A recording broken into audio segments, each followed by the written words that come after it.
बिस्मिल्लाहिर्रहमानिर्रहीम। अस्सलाम वालेकुम नाज़रीन, आप यूट्यूब चैनल देख रहे हैं। मैं इमरान खान हूं। आज 3 साल मुकम्मल हो गए रजीम चेंज ऑपरेशन को। इन 3 सालों में अब तक एस्टेब्लिशमेंट जो करना चाह रही थी वो हासिल नहीं कर पाई।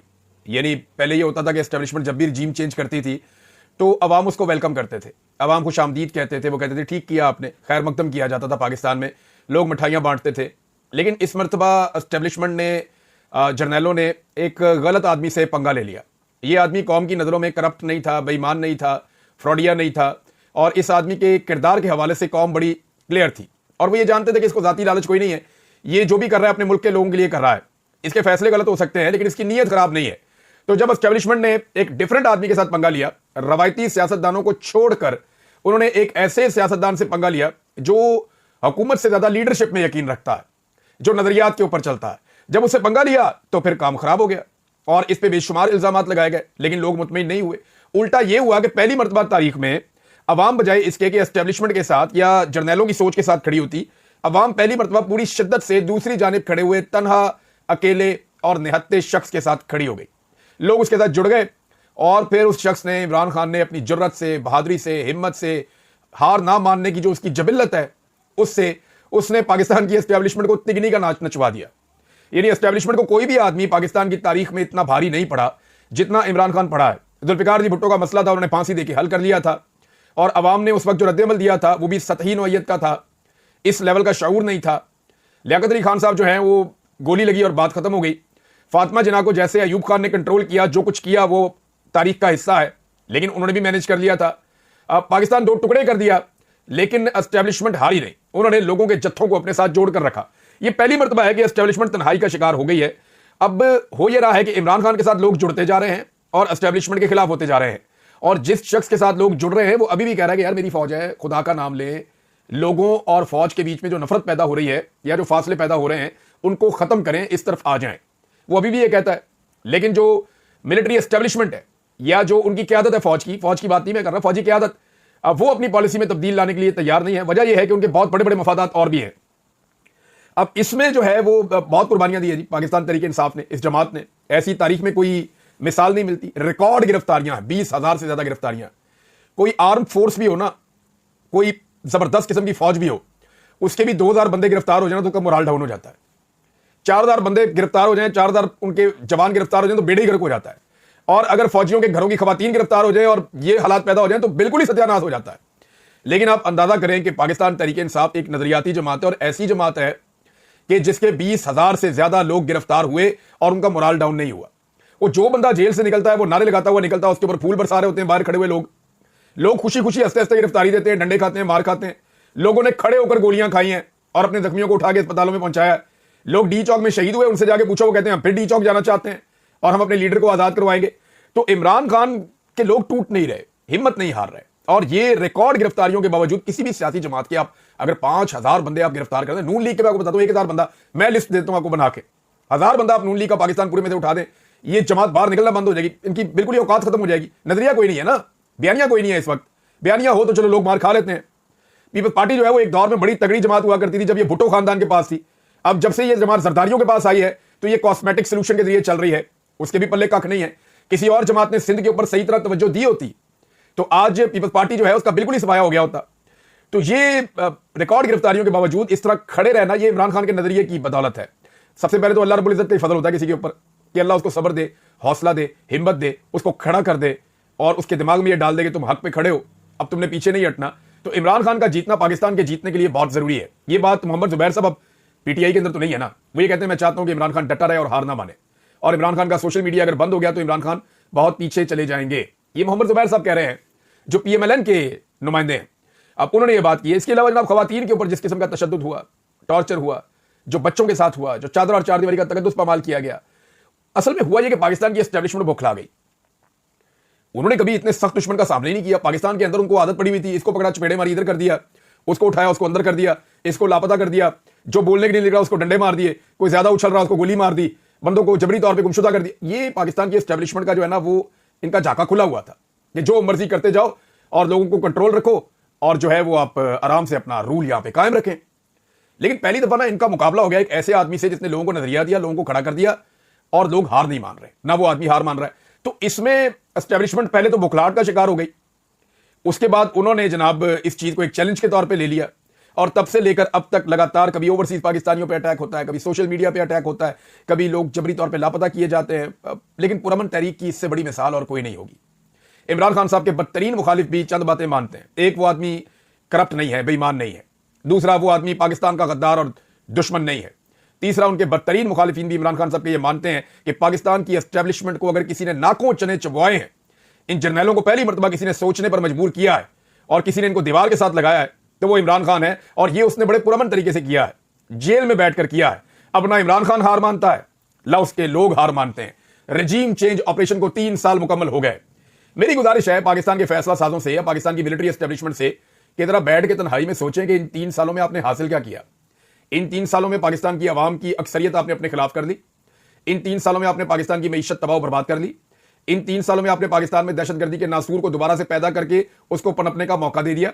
इन 3 सालों में आपने पाकिस्तान के अंदर जमहूरी इकदार को तबाह बर्बाद कर दिया। इन 3 सालों के अंदर आपने अपने ऊपर बड़े बड़े इल्जामात लगवा लिए। इन 3 सालों के अंदर आपने अपना सारा कारोबार और सारी चीजें बेनकाब करवा ली। इन 3 सालों के अंदर वो चीजें जो कौम को आपके बारे में कभी पता नहीं चलनी थी, वो सारी चीजें कौम के सामने आ गई इन 3 सालों के अंदर। इन 3 सालों के अंदर पाकिस्तान की मईशत कहां से कहां पहुंच गई और आलमी सतह पर पाकिस्तान कहां है। यानी पाकिस्तान के अंदर जुल्म, जबर, फसायत, इंसानी हकूक की पामालियों के तौर पर इस मुल्क को जाना जाता है। दहशतगर्दी की लिस्ट में पाकिस्तान दुनिया में दूसरे नंबर पर आ गया है। यह है आपकी इन 3 सालों की टोटल कमाई। आप एक शख्स को हराना चाह रहे थे जिसका नाम इमरान खान है। उस शख्स को हराने के चक्कर में हर मैदान में आप हार गए, लेकिन वो आदमी ना आपसे हार रहा है और ना वो आपसे ऐसे हारेगा। एक ही तरीका है उसके साथ, आप जाएं और जाकर उसे बैठें और उसे कहें कि हमें कोई फेस सेविंग दे दे, हमें किसी तरह से इसमें से निकाले, पाकिस्तान की खातिर हम आगे बढ़ना चाहते हैं। तो फिर वो आपको कोई रास्ता दे देगा। वो बार बार ये बात करता है कि यही एक रास्ता है जिससे मैं निकाल सकता हूं सबको। उसको अपनी जात के लिए कोई डील आपसे नहीं चाहिए। ये आपकी भूल है। दूसरा आ जाए कि ये जो मादनियात वाला मामला है, इस पे मामला बहुत आगे बढ़ गया। एस्टेब्लिशमेंट की जानिब से अली अमीन गंडापुर साहब पे बहुत दबाव है कि जितनी जल्दी हो सकता है हर हाल में माइंस एंड मिनरल्स का जो बिल है इसको पास करवाया जाए। और देखें ना, ये एक नॉर्मल सी चीज है, एक बिल पास करवाना है, लेकिन वजीर आला इस पे बात कर रहा है, उसका मुशीर इस पे बात कर रहा है, तर्जुमान उस पे बात कर रहा है, उसका भाई उस पे बात कर रहा है, वफाकी हुकूमत उस पे बात कर रही है, आर्मी चीफ सरमायाकारों से मिल रहा है, वजीर आजम सरमायाकारों से मिल रहा है। ये सारे दिन रात जोर लगा रहे हैं कि किसी तरह माइंस एंड मिनरल्स का जो बिल है वो पास हो जाए। क्या है इस बिल में ऐसा कि जिसको फौरी तौर पे पास करवाना जरूरी है? शहबाज गिल साहब ने एक बात की है, जरा वो मैं पहले आपके सामने रखूं। डॉक्टर शहबाज गिल साहब, पाकिस्तान तहरीक इंसाफ से इनका ताल्लुक है, और वो कहते हैं जी कि मुझे लगता है कि जब तक मिनरल बिल पास नहीं हो जाता, खान की मुलाकात को बंद रखा जाएगा। इन्हीं मिनरल्स को सस्ते दामों बेचकर इमरान खान जैसे हीरे को जेल में रखने का सौदा आलमी साम्राज्य से किया जाएगा। यह मामला इतना सादा नहीं है। गौर करें, नून लीग इस बिल की हमायत कर रही है। समझ आइए आपको, ये गिल साहब कह रहे हैं। अच्छा, कुछ चीजें इसके अंदर जो हैं वो महमूद खान अचकजई साहब ने भी कही है, लेकिन उससे पहले मैं आपको बताता हूं कि आर्मी चीफ ने मुलाकात की है अमरीकी वफद से। अमरीकी वफद से आर्मी चीफ की मुलाकात हुई है, खबर छपी भी हुई है। मादनी दौलत की तरक्की के लिए पाकिस्तान की पॉलिसी पर इजहार इत्मीनान। अमरीका ने इत्मीनान का इजहार किया कि आपकी मादनी पॉलिसी ठीक है। अमेरिका का क्या लेना देना हमारी मादनी पॉलिसी से भाई? और आर्मी चीफ जो है उन्होंने अगर बात करनी है तो असले पे बात करें, कश्मीर पे बात करें, फलस्तीन पे बात करें। आर्मी चीफ ने अगर बात करनी है तो दहशतगर्दी पे बात करें, मकबूजा कश्मीर पे बात करें, हथियारों, इन चीजों पे बात करें। आर्मी चीफ मादनियात के ऊपर बात कर रहे हैं और वो कह रहे हैं जी हम मुतमईन हैं जो आप कर रहे हैं मादनियात के मामले पे। तो अमेरिका को मुतमईन क्यों करना हमने अपनी मादनियात के मामले पे? एक बड़ा सवाल ये है। और ISPR के मुताबिक army chief general Asim Munir के साथ मुलाकात के दौरान अमरीकी वफद की जानिब से मादनियात से मुताल्लिक बामी शराकत की पॉलिसी पर एतमाद का मिल के हम करते हैं और मादनियात के शोबे के अंदर कोई इन्वेस्टमेंट होनी है। अब इसमें एक शहबाज शरीफ का भी स्टेटमेंट है, वो भी मैं आपके सामने रख देता हूं ताकि एक ही साथ चीजें फिर आगे बढ़ जाएं। और मैं आपको बताता हूं एक्चुअली शहबाज शरीफ साहब ने इसमें क्या कहा है। वज़ीर आज़म शहबाज शरीफ से अमरीकी वफद की मुलाकात। वफद ने अमरीकी कंपनियों की जानिब से मादनियात के शोबे में सरमायाकारी में दिलचस्पी से आगाह किया। वज़ीर आज़म का सदर ट्रंप के साथ मिलकर काम करने की पाकिस्तान की ख्वाहिश का इजहार। अब ये ट्रंप के साथ मिलकर काम करना चाहते हैं। शहबाज गिल का ये इल्जाम है कि ये मादनियात दी जाएंगी चंद कवानीन के तहत एस्टेब्लिशमेंट को या SIFC को, और वो उन मादनियात को सस्ते दामों में गैर मुल्की आकाओं को फरोख्त करेंगे और वो जो उनको मुनाफा मिलेगा उसके बदले में इमरान खान साहब को जेल में रखने का बंदोबस्त किया जाएगा। ये शहबाज गिल साहब का बयानिया है, लेकिन बहुत जल्दी और उजलत में है। खैबर पख्तूनख्वा की हुकूमत, कैबिनेट तो इसको आगे बढ़ा चुकी है, अब असेंबली से इस बिल को मंजूर किया जाना है। और क्या असेंबली में यह बिल मंजूर किया जा सकता है? पाकिस्तान तहरीक इंसाफ के लोगों का कहना है कि यह लंबा चलेगा असेंबली के अंदर। कुछ सोर्सेज ने मुझे बताया कि स्पीकर बाबर सवाती के ऊपर बहुत दबाव है कि जितनी जल्दी होता है इसको कंक्लूड करें मामले को। लेकिन स्पीकर बाबर सवाती को पाकिस्तान तहरीक इंसाफ के बहुत सारे अरकान ने यह कहा कि जनाब अभी आप ना करें, इसको जरा चलने दें थोड़ा सा, हमें इसके ऊपर डिस्कशन करने दें, इसको स्टडी करने दें, ये हमारे हाथ से चीजें निकल जाएंगी। महमूद खान अचकजई साहब ने भी इसके बारे में चंद स्टेटमेंट दिए। वो क्या कहते हैं, जरा वो ही सुन लें आप। जिस अंदाज में केपी के पीटीआई अपने मिनरल्स को बचाने में लगी है, हम उन्हें सपोर्ट करते हैं। फिर जब वापसी का रास्ता नहीं होगा तो नुकसान इस मुल्क का होगा। इस मुल्क पर रहम करें। आईन और 18वीं तरमीम कहती है कि सूबों के वसाइल पर सूबों का इख्तियार होगा। यह महमूद अचकजई साहब ने कहा। दूसरा सुने, बलूचिस्तान ने क्या किया उसके बारे में जरा महमूद अचकजई साहब का दावा सुने आप। वो ये कहते हैं, बलूचिस्तान हुकूमत से लिखवा लिया गया है कि 200 से 400 मील का इलाका, किला अब्दुल्ला से किला सैफुल्ला, योब तक के तमाम मिनरल्स OGDCL या 2 या 3 महकमों को दे दिए गए हैं। वो ये कह रहे हैं कि ये लिखवा लिया गया है बलूचिस्तान की हुकूमत से कि बलूचिस्तान ने ये मिनरल्स और ये वसाइल 2-3 महकमों को दे दिए हैं, उनसे लिखवा लिया गया है, और इसमें बलूचिस्तान का हिस्सा सिर्फ 10% होगा। होना तो ये चाहिए ना, जहां पे ये मादनियात निकल रही हैं उस सूबे का कम से कम आधा हिस्सा तो होना चाहिए, 50% तो होना चाहिए, लेकिन 10% महमूद खान अचकजई साहब ने दावा किया, और वो कह रहे हैं कि इसके खिलाफ हम अदालत में जा रहे हैं। ये जनाब महमूद अचकजई साहब ने बताया। अब खैबर पख्तूनख्वा की काबीना से ये मामला आगे बढ़ गया है। शहबाज गिल का दावा मैंने आपके सामने रख दिया है। ये हो क्या रहा है, इसके बारे में मैं एक चीज और आपके सामने रखता हूं, ये भी बड़ी इंटरेस्टिंग है। अब जो बैरिस्टर सैफ है, अली अमीन गंडापुर के मुशीर हैं, वो ये कहते हैं कि वजीर आला शोबा मादनियात को माफिया के चुंगल से आजाद करवाना चाहते हैं। माइंस एंड मिनरल्स एक्ट में मुजव्वजा तरामीम के खिलाफ माफिया सरगर्म है। वो ये कहते हैं जी कि ये कोई कब्जा माफिया है जिसने मिनरल्स के ऊपर कब्जा किया हुआ है। तो भाई ये तो बड़ा आसान है, अगर किसी ने इलीगल कब्जा किया हुआ है आप पुलिस को भेज के छुड़वा लें। पुलिस नहीं कर पाती तो एफसी को साथ भेज दें, वो नहीं कर पाती तो वहां पे आप लेटर लिखें रेंजर्स को और इनको साथ भिजवाएं फौज को, और जाके कब्जा छुड़वाएं आप मिनरल्स के ऊपर से। क्या कब्जा छुड़वाने के लिए असेंबली से करारदाद करवानी पड़ेगी आपको, या असेंबली से आपको बिल पास करवाना पड़ेगा? यानी माफिया से कब्जा अगर छुड़वाना है तो कानून तो पहले ही मौजूद है कि कब्जा हो ही नहीं सकता और कब्जा होना ही नहीं चाहिए। और चुंगल से आजाद करवाने का क्या मतलब है? किसके चुंगल में है वो? किसने कब्जा किया हुआ है? कौन मादनियां निकाल रहा है पाकिस्तान की, बलूचिस्तान की, खैबर पख्तूनख्वा की? भाई जो भी करेगा इलीगल काम उसके खिलाफ स्टेट को एक्शन लेना चाहिए, और स्टेट एक तरीके से चलती है। देखें, अब ये कहते हैं कि जी आप जाएं और जाके वो पूरा कानून पढ़ें। उसके कुछ हिस्से मैंने पढ़े, लेकिन देखें कानून पढ़ने में तो 26वीं आईनी तरमीम भी बड़ी खूबसूरत थी, बड़ी जबरदस्त थी। कुछ लोग दावा कर रहे हैं कि जब तक ये बिल मंजूर नहीं हो जाता तब तक इमरान खान साहब से मुलाकात भी नहीं करवाई जाएगी और मुलाकातों को खोला नहीं जाएगा जब तक ये बिल पास नहीं कर देती खैबर पख्तूनख्वा की असेंबली। और ये इनके लिए जीने मरने का मसला बना हुआ है, इसलिए कि आपको याद होगा मैंने आपको बताया थोड़ा अर्सा पहले कि सऊदी अरब को भी इन्होंने बलूचिस्तान में जो माइंस है उनके अंदर एक बड़ा हिस्सा दिया था। रिकॉर्डिंग का गालिबन आई थी खबर, और मैंने आपको बताया था कि जिन पैसों में इन्होंने दिया है वो उनसे ज्यादा पैसों का है। जो खबर आई थी उसके मुताबिक मैंने आपको कैलकुलेट करके बताया था कि वो कितना बड़ा उसके अंदर मुनाफा हो सकता है, लेकिन वो किस तरह दिया गया है ये उस वक्त की खबर के मुताबिक मैंने आपको अपना तजिया दिया था। अब ऐसे ये मिनरल जो है अगर इनको ओने पोने बेचा जाए तो जो खरीदने वाले हैं वो तो आपको कोई भी फायदा देंगे। ये बात शहबाज गिल साहब ने उठाई है। अब आ जाए नाजरीन इस मामले के ऊपर कि इसका बनेगा क्या, तो मैं आपको ये बताऊं कि पाकिस्तान की अवाम ने इसको ले लिया 26वीं आईनी तरमीम की तरह। अब लोग गुस्से में क्यों हैं? देखें, जो भी इख्तियारात अली अमीन गंडापुर देगा वफाकी हुकूमत को, वो उस हुकूमत को जाएंगे जो फार्म 47 की जाली हुकूमत है। तो क्या पाकिस्तान के जो वसाइल हैं उनका फैसला वो लोग कर सकते हैं जिनके पास जाली मैंडेट है? और अली अमीन गंडापुर साहब अपनी असेंबली के जरिए से खुद लिख कर दे रहे हैं कि जी हमारे वसाइल का, हमारी मादनियात का आप फैसला कीजिए, क्योंकि आप जाली मैंडेट के ऊपर आकर बैठे हुए हैं। भाई कोई लेजिटिमेट गवर्नमेंट आए जिसके बाद अवाम का मैंडेट हो, जो अवाम को जवाब दे हो, जिन्होंने ये मुल्क छोड़ के भागना ना हो, तो उनको तो आप अपने वसाइल दे सकते हैं। फिर भी सूबों के वसाइल सूबों के पास रहने चाहिए। लेकिन अगर एक गवर्नमेंट लेजिटिमेट ही नहीं है, वो जाली हुकूमत है, उसको उठा के आप दे रहे हैं। ये देखें ना, ये एक नॉर्मल चीज बनाई जा रही है। पहले अली अमीन गंडापुर साहब जब मिलते थे अब फेडरल गवर्नमेंट को, तो एक बड़ी खबर बनती थी कि कैसे मिला, हाथ क्यों मिलाया, गले क्यों मिला। वो कहते थे मैं बड़ी मजबूरी से मिलता हूं, बड़ी तकलीफ से मिलता हूं। लेकिन नाउ इट्स नॉर्मल। अब वो ये कहते हैं वर्किंग रिलेशन है। ये वक्त के साथ साथ चीजों को नॉर्मलाइज कर रहे हैं। ऐसा लगता है कि ये 5 साल अगर पूरे करवाने इस हुकूमत के, तो एक वक्त ऐसा आएगा कि इमरान खान साहब की बात कम सुना करेगी खैबर पख्तूनख्वा की हुकूमत, और फेडरल गवर्नमेंट की बात ज्यादा सुना करेगी खैबर पख्तूनख्वा की हुकूमत। ये वक्त आ जाएगा क्योंकि चीजों को नॉर्मलाइज किया जा रहा है ना। अगर आप 1 साल पीछे चले जाए तो ये जो कुछ भी अभी खैबर पख्तूनख्वा की हुकूमत कर रही है, अगर 1 साल पहले कर रही होती तो किस तरह का रद्द-ए-अमल होता, या क्या ये कर सकती थी? नहीं कर सकती थी। ये चीजों को आहिस्ता आहिस्ता आहिस्ता नॉर्मलाइज कर रहे हैं लोग। उससे में इसलिए है कि जनाब ये एस्टेब्लिशमेंट जिसने बेड़े गर्क कर दिया है, और एस्टेब्लिशमेंट से लोग वैसे ही नाराज है।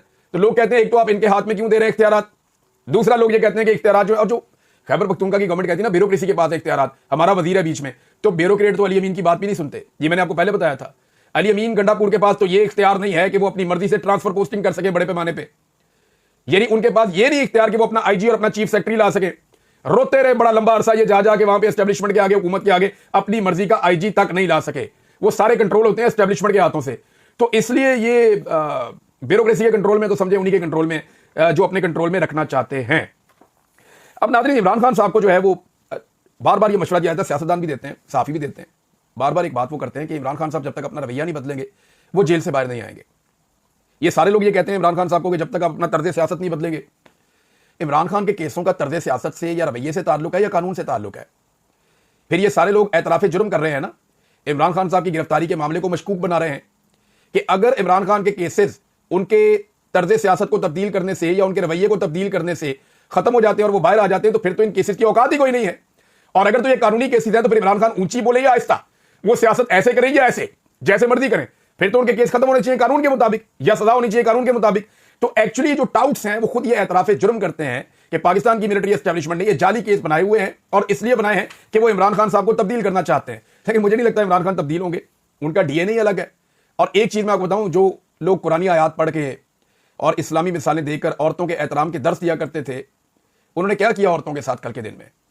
पाकिस्तान तहरीक इंसाफ की खवातीन को तशद्दुद करके जख्मी किया गया और फिर मीडिया के लोग जो वहां मौजूद थे या बाकी लोग, उनके मोबाइल फोन छीनकर इवन उनके मोबाइल फोन रख भी लिए और कईयों की वीडियोस डिलीट की गई। मीडिया को हरासा करने का यह पहला वाकया नहीं है, बार बार किया जाता है। खवातीन जख्मी हुई हैं कल पाकिस्तान तहरीक इंसाफ की, उनकी बहनों को ले जाकर इतनी दूर एक वीराने के अंदर छोड़कर पुलिस भाग गई है। यह किया गया, कुरानी आयात सुनाई जाती हैं, औरतों के एहतराम की बात की जाती है और फिर औरतों के साथ यह सलूक किया जाता है। क्या औरतें सिर्फ आपके घर की हैं, आपके खानदान की हैं, या दो खानदान है और क्या नाम है, एक शरीफ खानदान और एक जरदारी खानदान, बस इन घरों के अंदर औरतें रहती है, बाकी जगहों पे औरतें नहीं रहती है? उन औरतों की इज्जत नहीं है भाई? इज्जतों का रखवाला समझा जाता है आपको और आप औरतों के साथ ये कर रहे हैं, हमें दर्ज देते हैं कुछ और खुद करते हैं कुछ और। ये खवातीन के साथ नाइंसाफी है जो मारंग बलोच के साथ हो रहा है, उनके साथ जो दीगर खवातीन है उनके साथ जो हो रहा है। और जुर्म क्या है कि वो इंसाफ मांगते हैं और इसी पादाश में उन्हें जो है पाबंदे सलासल रखा गया है, उनके लिए एहतजाज भी हो रहा है। अब इनको होश आई है कि अख्तर मेंगल तो नहीं मानता भाई, वो तो बैठे हैं एहतजाज कर रहे हैं, धरना दिया हुआ है, लगभग 2 हफ्ते होने वाले उनके एहतजाज को, और ये शिद्दत इख्तियार कर जाएगा आने वाले दिनों में। अब इसमें जो है वो नवाज शरीफ साहब ने कहा कि जाके अख्तर मेंगल साहब से बात करें, क्योंकि बलूचिस्तान से कोई वफद आया था, उन्होंने नवाज शरीफ साहब से मुलाकात की कि ज्यादती हो रही है। और देखिए, ये सबको पता है कि बलूचिस्तान हार से निकल रहा है। अगर किसी को फिक्र नहीं है तो वो बिलावल और जरदारी, इन दोनों को फिक्र नहीं है। बिलावल 10 दिन के दुबई के दौरे पे चला गया है। कराची के सिंध के हालात आपके सामने हैं, लोग नहरों का रोना रो रहे हैं, किसान को पानी नहीं मिल रहा, खुश्क साली आई हुई है सिंध में, 100 साल का रिकॉर्ड टूट गया है सिंध में। ये हालात पैदा हो गए हैं। सिंध का हारी जो है वो एहतजाज कर रहा है और बिलावल दुबई में इंजॉय कर रहा है। बिलावल का वालिद अस्पताल में है, आप अंदाजा कर लीजिए, और वो दुबई में इंजॉय कर रहा है। यानी मेरी समझ से बाहर है कि अवाम इनको वोट देती क्यों है? क्या अवाम बेवकूफ है? यानी अवाम बेवकूफ तो नहीं हो सकती, मुझे लगता है इनको वोट देती नहीं अवाम, ये कोई चक्कर चला देते हैं हर दफा, और डब्बों में वोट डलते किसी और के, निकलते किसी और के है। ये तो पाकिस्तान में एक नॉर्मल चीज है। अब इस वक्त नाजरीन, फरदुल्ला बाबर साहब पे एफआईए ने कार्रवाई शुरू कर दी है। और इंटरेस्टिंग बात मैं आपको बताऊं, फरदुल्ला बाबर साहब इस तरह के बंदे ही नहीं है। मैं आपको मुस्तफा नवाज खोकर साहब ने उनके साथ काम किया हुआ है, मुस्तफा नवाज खोकर साहब ने उस पर एक स्टेटमेंट भी दिया है, वो मैं आपको पढ़ के सुनाता हूं। वो ये कहते हैं, या खुदा ये पीपल्स पार्टी को क्या हो गया, एक ऐसा शख्स जिसकी सारी जिंदगी हमारे सामने है, बेदाग, खुददार और सच्चा आदमी, उसके साथ उम्र के इस हिस्से में यह सलूक। फरदुल्ला बाबर को एफआईए की जानिब से करप्शन का नोटिस इंतहाई काबिल मुजम्मत और परेशान कुन है। वजह नादिर बलोच साहब बताते हैं कि जनाब इन्होंने इंसानी हकूक की पामालियों के खिलाफ चंद जगहों पर आवाज उठाई और चंद जगहों पर वकला की सपोर्ट की, और उसके बाद एफआईए उनके भी पीछे लग गई। ये मारंग बलोच के हक में बात करते हैं और इन्होंने कुछ जगहों पर शिरकत भी की प्रोग्राम्स के अंदर। अब एफआईए ने इनको नोटिस भेज दिया है। ये औकात है पीपल्स पार्टी की, बल्कि पीपल्स पार्टी की क्या मैं बोलूं, जरदारी खानदान की। और इन्होंने अपने आप को गिरवी रखा हुआ है अपनी पूरी पॉलिटिकल पार्टी को भी एस्टेब्लिशमेंट के पास। अब तक के लिए इतने, अपना ख्याल रखिए, अपने चैनल का भी अल्लाह हाफिज़।